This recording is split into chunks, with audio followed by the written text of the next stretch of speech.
तो एक बड़ी खबर आई है, मिजोरम को भारत का पहला पूर्ण साक्षर राज्य घोषित कर दिया गया है। हाँ, बिल्कुल। आज हम इसी की तह में जाएंगे, ये हुआ कैसे। और देखिए, जब हम कहते हैं पूर्ण साक्षर, तो इसका असल मतलब क्या है। ये वाकई एक अहम पड़ाव है, खासकर इसलिए क्योंकि जैसा आपने कहा, मिजोरम की नींव तो पहले से मजबूत थी। हाँ, 2011 में ही 91% से ऊपर थी शायद। जी हाँ, 91.33%, देश में तीसरे नंबर पर। तो ये अचानक नहीं हुआ है, ये एक सतत प्रयास का नतीजा है। सही। और अभी हाल ही में आइजॉल में मुख्यमंत्री लालदू हुमा ने केंद्रीय शिक्षा राज्य मंत्री जयंत चौधरी जी की मौजूदगी में इसकी औपचारिक घोषणा भी कर दी। तो इस ताज़ा कामयाबी के पीछे क्या था? सुनने में आया है यूएलएस कार्यक्रम का बड़ा हाथ है इसमें।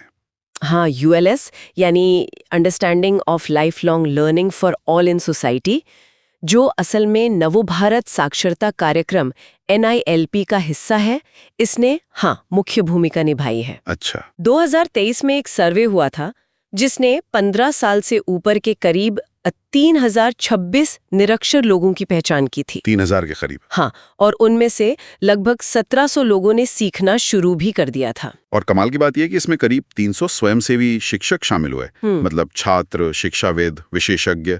ये सिर्फ सरकारी कार्यक्रम नहीं लगता फिर। बिल्कुल नहीं, इसमें समुदाय की भागीदारी बहुत साफ दिखती है। और यही मिजो संस्कृति का एक खास पहलू तलावु मंगेहना सामने आता है। तलावु मंगेहना, ये क्या है? इसका मतलब है निस्वार्थ सेवा या परोपकार। ये सिर्फ एक भावना नहीं है, ऐसा लगता है इसे सक्रिय रूप से इस अभियान में इस्तेमाल किया गया। अच्छा।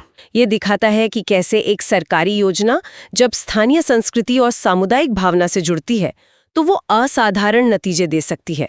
ये सिर्फ आंकड़े नहीं है, ये उस जज्बे की कहानी है। ये तलावा मंगई वाली बात वाकई दिलचस्प है। मतलब कैसे सांस्कृतिक मूल्यों को व्यवहारिक लक्ष्यों से जुड़ा जा सकता है। लेकिन एक सवाल है, जब हम कहते हैं पूर्ण साक्षर, तो क्या इसका मतलब है कि मिजोरम में अब कोई निरक्षर नहीं बचा? 100%? मतलब एकदम? नहीं, देखिए, ये एक आम धारणा है, लेकिन तकनीकी तौर पर ऐसा नहीं है। यहाँ एक महत्वपूर्ण बारीकी समझनी होगी। अच्छा, क्या है वो? शिक्षा मंत्रालय का जो मानदंड है वो कहता है कि अगर किसी राज्य की साक्षरता दर 95% या उससे ज्यादा है तो उसे पूर्ण साक्षर माना जा सकता है। 95%? हाँ, शायद इसलिए क्योंकि वो आखिरी कुछ प्रतिशत तक पहुंचना व्यावहारिक रूप से बहुत बहुत मुश्किल होता है। समझ गया। तो 95% का लक्ष्य है। मिजोरम कहाँ है इस पैमाने पर? अभी जो लेटेस्ट आंकड़े हैं आवधिक श्रम बल सर्वेक्षण यानी PLFS 2023-24 के, उनके अनुसार मिजोरम की दर 98.2% है। 98.2%? जी। तो 95% के बेंचमार्क से तो काफी आगे है। जी हाँ, काफी आगे।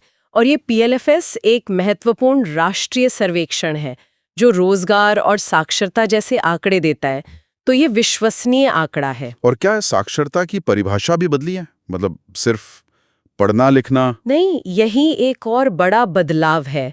ULS के तहत साक्षरता का मतलब सिर्फ अक्षर ज्ञान या गिनती तक सीमित नहीं रह गया है। तो फिर क्या है इसमें? अब इसमें रोजमर्रा के जीवन के लिए जरूरी कौशल भी शामिल हैं, जैसे डिजिटल साक्षरता, वित्तीय साक्षरता, कानूनी जागरूकता, ये सब। तो ये एक ज्यादा व्यापक और कह सकते हैं व्यवहारिक परिभाषा है। इसी संदर्भ में वैसे लद्दाख पहली प्रशासनिक इकाई बना था जिसने ये दर्जा हासिल किया था। अच्छा, लद्दाख पहले? हाँ, प्रशासनिक इकाई के तौर पर। और मिजोरम पहला राज्य बना है। समझ गया।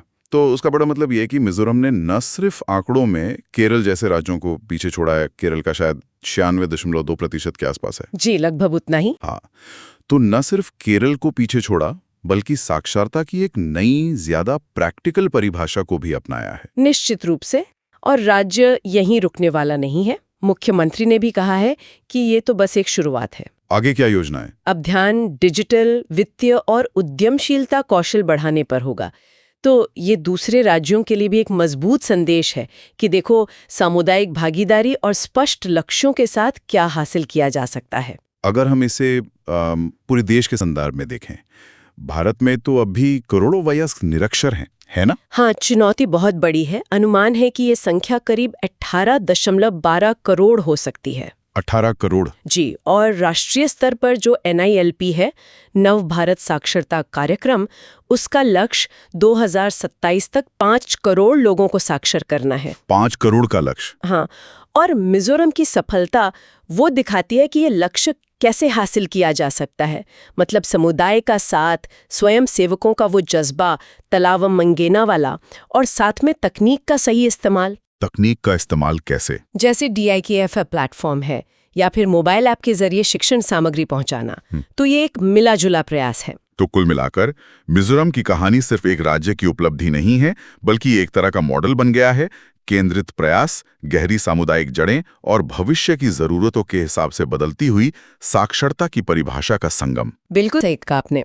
और ये हमें सोचने पर मजबूर करता है ना? किस बारे में? इसी बारे में कि जब पूर्ण साक्षरता की परिभाषा खुद विकसित हो रही है, जिसमें अब डिजिटल और वित्तीय कौशल जुड़ रहे हैं, तो भविष्य में खासकर जब AI जैसी तकनीकें और आम होती जाएंगी, तब बुनियादी तौर पर साक्षर होने का मतलब क्या होगा? ये सवाल शायद आने वाले समय में और भी ज्यादा महत्वपूर्ण होता जाएगा।